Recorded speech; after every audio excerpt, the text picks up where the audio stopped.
This episode of TRS is brought to you by Netflix. Go to netflix.com/TRS for your free trial membership. Coming up, we introduce a new board game review segment with a fun card game called Yomi.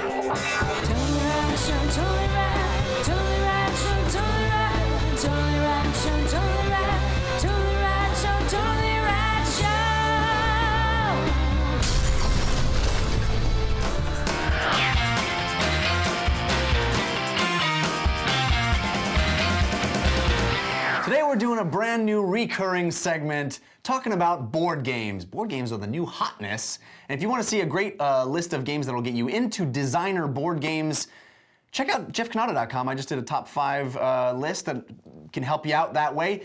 Today's game is a great game for people new to designer board games. It's called Yomi, and it is a card-based fighting game based on the kind of Street Fighter-esque fighting games you may be familiar with from video games. It's developed by a guy named David Sirlin and Sirlin Games, and he actually is a guy who has experience designing fighting games, video games, and puzzle fighter and Street Fighter, and is a tournament level player. And he designed an entire universe called Fantasy Strike, and he did a series of games. This will be the 3rd game in that universe that uses the same stock of characters.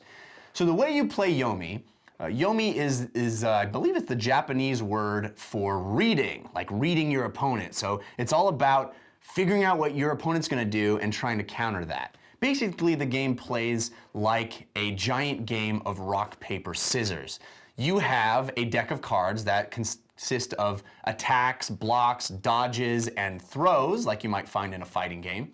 And each deck is different based on the character you choose. It's a regular 52-card deck of playing cards, and all of those cards can be used as a deck of cards for poker, but they all have extra information on them that denote whether it's an attack, throw, block, or dodge. When you start the game, you play face down 1 card out of your 7-card hand, and then you and your opponent flip that card over at the same time and determine whether or not you win. So an attack beats a throw beats a block or dodge, and a block or dodge beats an attack, just like rock, paper, scissors. If you happen to throw down 2 attacks at the same time, they both have a speed indicator, and the smaller number, meaning it takes less time to do, beats the larger number. You can also string together various attacks into combos, and once your attack lands, you have the opportunity of playing more attacks to start a combo, as long as those attacks can be strung together, and they'll be indicated on the card, and if you have enough combo points to spend on your combo. When you do that, your opponent has the ability to play a card face down. If that card's a joker, any additional attacks that you've laid down won't land, but if it's just a bluff, they will land. So you have the opportunity to take those cards back into your hand, and if you believe they're bluffing or if you believe they're actually laying down a joker. So it's a fast game. It's a 2-player only game. It plays a lot like a competitive trading card game or a collectible card game like Magic, except that you don't have to buy anything in addition to these decks. We have the complete 1st edition, which comes with these awesome mats that are serve as a play area and help you keep track of your life points.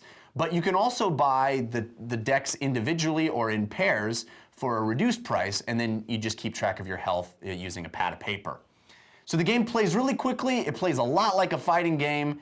Dan, tell me what you thought of Yomi. I loved Yomi. Loved it. It's a great, we've been playing designer board games for a while now, and this is a great, fun little interjection. It doesn't take 4 hours, it doesn't take an hour, it goes very quickly. I think rock, paper, scissors is kind of fun.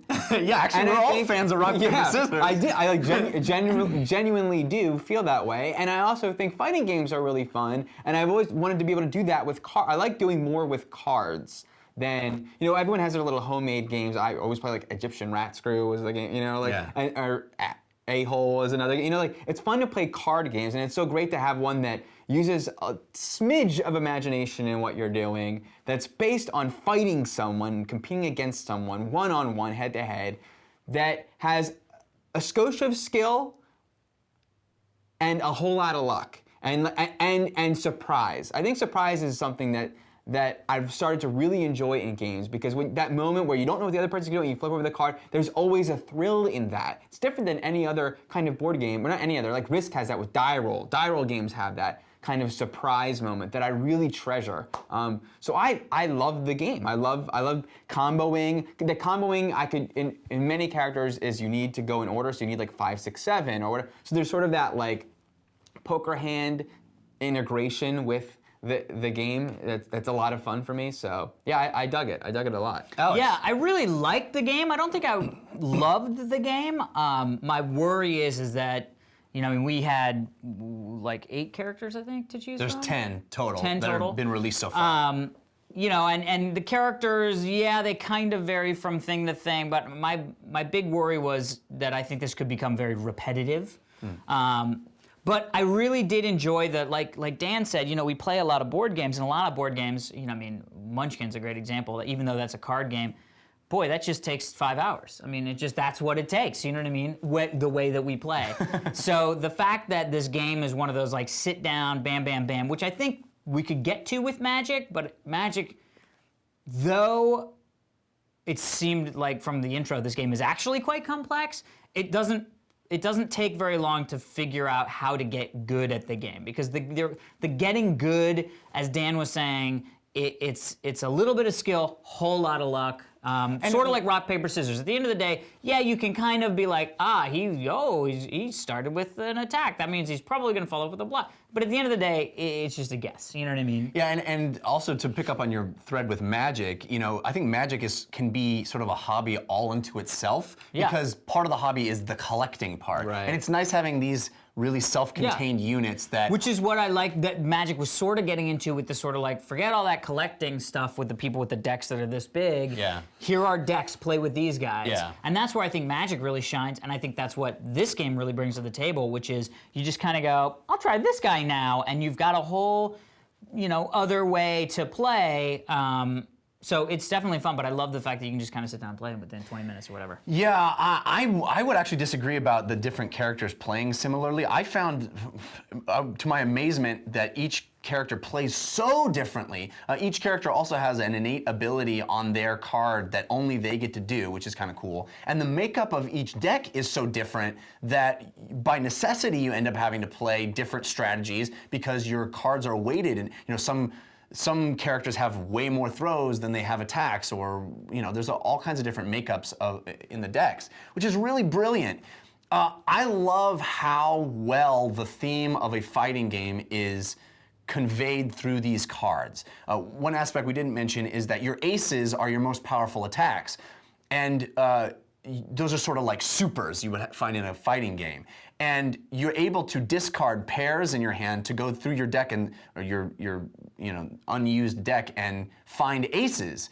Or if you're laying down strings of things, straights as you would find in poker, you can also search for aces. And the metaphor there is that you're charging up your super attacks. So you're giving up something in order to charge up your power meter. And then there are certain ace attacks that require you to put down 2 or 3 aces. So those require more charging than other attacks do. It's such a brilliant concept that conveys that fighting game theme. He has other games. There's a puzzle fighter type game with these same characters in the same universe that we may talk about at some point. But it's really cool that one guy created a universe and then is making these various games based off of it. I think my only gripe with this, with Yomi, is that there isn't enough skill for me. I think a gambling game that you play at a casino, poker, has more skill than this game. So I sort of wish there was a little bit more, and maybe the more we play, the more I'd clock into it. But I mean, as you heard, I do enjoy it quite a bit. I just wish there was more I could better myself at. Yeah. There's just a few too many degrees of chance. It's sort of chance in what cards I have in my hand, chance in what the other guys like. There's like too many chance spots. Yeah. Not enough skill spots. The Puzzle Strike, which is the game that with these same characters as a puzzle fighter type experience, is much more, I think, a strategy game. It's a classic deck building game like Dominion. and maybe we'll talk about that at some point. But I think Yomi is easy to recommend. The big set that we have is pretty pricey, but you can buy the individual decks. So you don't have to buy that big thing. You could just buy the 2 decks and then try it out, which is way cheaper. But I think, you know, if you go over to your friend's house and you're loving it, just playing with the decks, I think that's a really cool. If you feel like you love the game, get the it's kit. cool to have that kit. It really is cool, and it's kind of like Apple packaging, like it's just where you just love how you unbox it, you know, like this is a great case to have. And it's a brand new game, so it might be hard to find in stores, but you can find it online pretty easily. Cool. Yeah, Yomi. Yomi. Yomi. Remember to stick around for this day in rad history. Daniel Trachtenberg, sponsor Rebonshery. Netflix is where you go online if you want to watch a movie or a TV show, because you can get them streamed to your PC or your console, honestly, your Xbox, Or your what they call now your- Netflix-ready devices. Yeah, I which just is bought everything. a new surround sound system because my surround sound system exploded. Netflix ready. Apple TV for Crazy. me, NRD, Netflix baby. ready. Yeah. So yeah, that's right. nerd. You can get them shipped to you in one business day, but you can get them streamed to you. In fact, Notting Hill and The Accidental Tourist are both streaming instantly in HD. Those are the movies that we talked about on Monday for Right. the Valentine's Day episode. That's actually how I watched Notting Hill, and I have to say, it's been a while, honestly, since I streamed anything HD quality to my system, and it was silky smooth, beautiful. It was as if I popped a disc into my drive. It was perfect experience. Yeah, Absolutely. That's how the Accidental Tourist was. For me. Yeah, I watched them both that way. So head on over to netflix.com/TRS and get a free trial membership. Amazing. Don't forget to send in your email questions for when we do the TRS mailbag, fans@totallyradshow.com. We will see you tomorrow. Check us out tomorrow when we review the movie I Am Number 4. Today is February 17th, and on this day in truly rad history, in 1965, American film director Michael Bay was born. Some say the son of John Frankenheimer, though I think that is an urban legend that has been dispelled. If you saw his birth, it would look like this.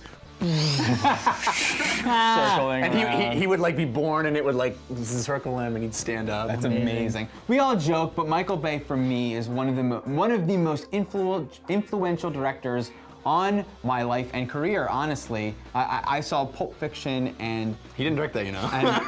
and Bad Boys on the same day, and I was much more struck by and influenced by Bad Boys, and really understood what an auteur does from Bad Boys than I was with Pulp Fiction. But something about Bay and even his commercials really, flipped my switch. So Thank you, Michael. here's to you, Michael Bay. Here's to you, This Michael is Bay. your fault.